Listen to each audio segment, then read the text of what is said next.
সকলকে নমস্কার জানিয়ে শুরু করতে যাচ্ছে আমার ছোট্ট একটি প্রেজেন্টেশন। আমি কৃষ্ণ অধিকারী, রাজবাড়ী জেলা থেকে বলছি। বর্তমানে আমি অনার্স সেকেন্ড ইয়ারে অধ্যয়নরত আছি। তো বর্তমানে বাংলাদেশ চিকিৎসা ফাউন্ডেশনের FWP কোর্স শেষ করেছি। যে কোর্সের টিচার হিসাবে আমাদের সাথে যুক্ত আছি ডক্টর পবিত্র কুমার শীল স্যার, যার বোঝানোর ধরন আমার কাছে অনেক ভালো লেগেছে। তো আজ আমরা কথা বলবো ভিটামিন এ নিয়ে।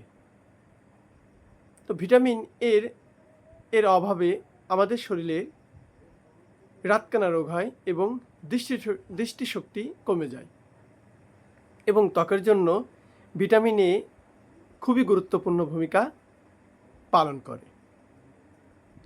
তো জানার চেষ্টা করব ভিটামিন এর উৎস।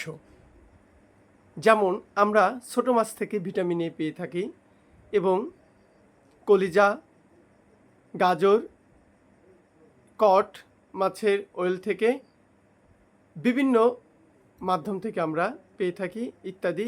আর এই ভিটামিন এ আমাদের শরীরের জন্য খুবই গুরুত্বপূর্ণ, তাই আমাদেরকে প্রতিনিয়ত ভিটামিন এ গ্রহণ করতে হবে আমাদের দৃষ্টিশক্তিকে এবং ত্বককে ভালো রাখতে।